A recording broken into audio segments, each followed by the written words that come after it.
मैं सभी से निवेदन करूंगा कि उन शहीदों की याद में एक बार जोर का जयकारा लगाएंगे, क्योंकि शहीद कभी किसी जाति धर्म संप्रदाय का नहीं होता। भारत माता की जय।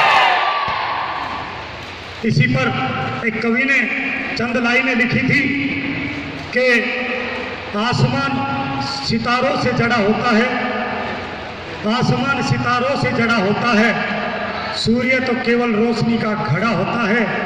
कुछ व्यर्थ नहीं जाति धर्म भाषाएं, मगर इन सब से देश बड़ा होता है, देश बड़ा होता है। जिंदाबाद।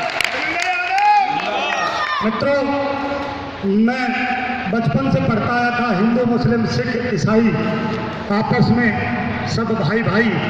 आज हापुड़ की धरा पर हमारी बहन इकरा चौधरी ने उस कहावत को भी कुछ हद तक सत्य साबित किया, क्योंकि मंच पर अगर उस तरफ हिंदू बैठे तो इस तरफ मुस्लिम और मेरे भाई सिख भाई भी मेरे साथ बैठे हैं, तो वो सपना भी आज मुझे पूरा होता दिखाई पड़ रहा है कि हमारा वो देश बदल रहा है का नारा गलत नहीं है, कि आज हम सभी एक हो रहे हैं। कुछ चंद लोगों ने राजनीतिक स्वार्थ के लिए हम लोगों में जो बीज बोए थे, शायद वो बीज अब वापस धरती में दफन होने के लिए वो समय आ गया। आज के इस कार्यक्रम के लिए मैं इकरा बहन को बहुत बहुत बधाइयाँ दूंगा।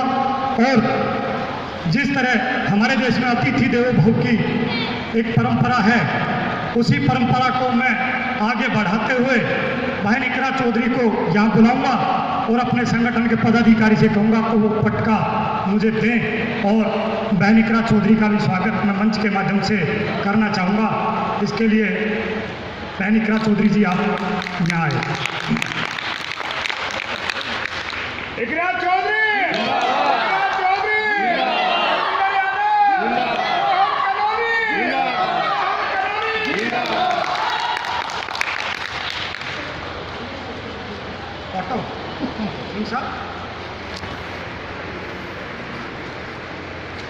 मित्रों, बड़ा अच्छा लगता है जब अपना कोई अपनों के बीच में आता है और अपने दर्द को बयां करता है। अभी मेरे भाई राजीव मित्तल ने और बहन इकरा चौधरी ने भी बताया, जब किसी बाप की बेटी के साथ अन्याय होता है, बड़ा दुख होता है उस बाप पर और उस माँ पर, और जब वो उसके ऊपर बीतती है तो शायद उस समय वो किसी समाज किसी व्यवस्था को नहीं देखता, उसको सिर्फ और सिर्फ अपनी औलाद नजर आती है।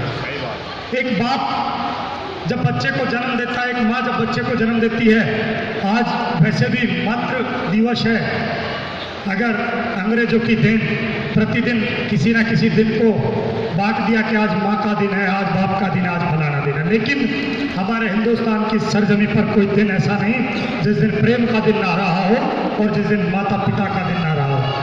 मित्रों, जब एक बच्चा जन्म लेता है तो माता और पिता की इच्छा होती है कि मेरा बेटा मेरी बेटी बड़े होंगे तो ये कुछ ना कुछ बनेंगे, हमारा नाम रोशन होगा। और उसी बेटी के साथ जब इस तरह की हरकत हो जाती है तो उस बात पर तो मानो कोहरा सा एकदम से विपदा सी आन पड़ती है। अगर यही चीज़ हर व्यक्ति सोचे कि जो आज मेरी बेटी के साथ हुआ बड़ा गलत हुआ, ऐसा कल को किसी और की बेटी के साथ ना हो, तो बंद होनी चाहिए ये 3 तलाक की प्रथा। मैं आप लोगों से पूछना चाहता हूँ, बंद होनी चाहिए।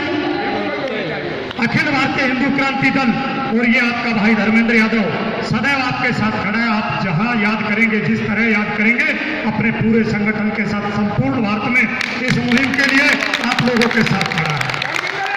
जिंदाबाद। मित्रों, बड़ा दुख हुआ जो बहन मंच पर आई। क्या शादी के वक्त उस व्यक्ति ने या उसके परिवार ने इसको देखा नहीं था? क्या उस व्यक्ति ने उस समय नहीं सोचा कि ये सुंदर है या नहीं?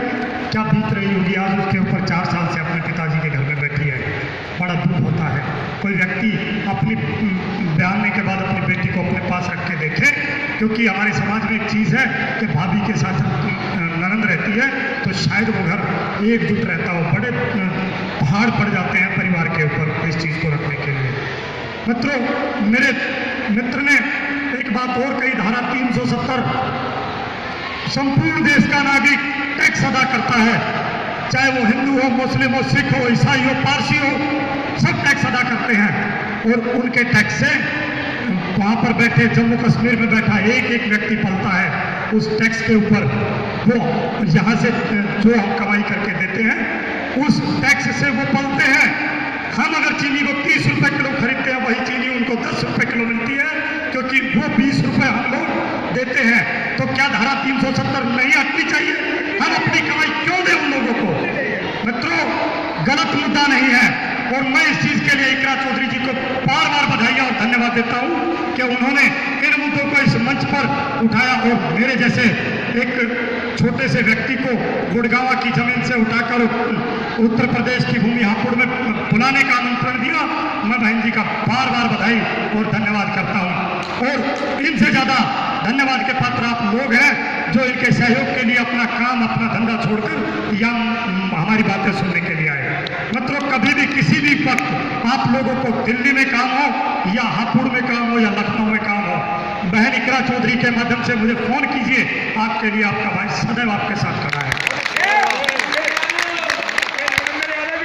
तो बड़ा दुख होता है जब अपने लोगों पर विपदाएं आती है। ऐसा नहीं कि मैं हिंदू हूँ तो मैं आपकी हेल्प नहीं करूँगा, आप मुस्लिम हैं तो आप मेरी हेल्प नहीं करेंगे। ये जातियाँ, ये धर्म, ये संप्रदाय सिर्फ यहाँ पर लोगों ने बांट दिए, वरना खून सबका लाल है। हॉस्पिटल में जब ब्लड दिया जाता है, जब ब्लड की थैली लेकर आदमी चलता है, तो उस ब्लड का कलर ये नहीं कहता कि ये ब्लड हिंदू का है, मुस्लिम का है, सिख या ईसाई का। ये सिर्फ और सिर्फ चंद लोगों ने अपने फायदे के लिए इसको बांटा है। मित्रों, मैं गुजरात की आपको घटना बताता हूँ। मैं गुजरात में गया हुआ था और वहाँ ऐसे ही मैं रोड के माध्यम से जा रहा था, क्योंकि मेरी फ्लाइट मिस हो गई थी सूरत की।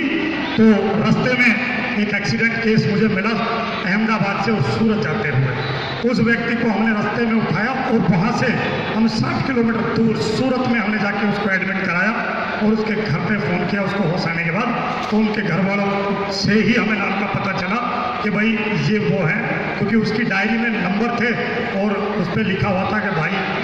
तो हमने उस नंबर पे कॉल किया तो उसने नाम बताया। अगर हम उस वक्त ये देखते कि ये मुस्लिम है मरने दो, ये हिंदू है मरने दो, तो वो मानवता मर जाती। ये चंद लोगों ने मानवता को ताक पर रख दिया, सिर्फ और सिर्फ हमें धर्म और संप्रदाय के नाम पर बांटकर। मित्रों, इकरा चौधरी जी को बार बार बधाइयाँ। और मैं पुनः इनको कहूँगा कि ऐसे कार्यक्रम समाज के बीच में जाकर करें और ऐसी बहनों की आवाज़ बुलंद करें उत्तर प्रदेश में। और जहाँ भी इनको हमारी ज़रूरत होगी, अखिल भारतीय हिंदू क्रांति दल सदैव इनके बीच में खड़ा होगा। मैं अपनी वाणी को यही विराम दूंगा, क्योंकि समय भी बहुत है और हमें भी लंबा जाना होगा। इसी बात के साथ मैं पुनः अपनी वाणी को विराम देते हुए सभी भाइयों का हार्दिक दिल की गहराइयों से हार्दिक अभिनंदन और धन्यवाद करता हूँ। जय श्री राम। जय श्री राम।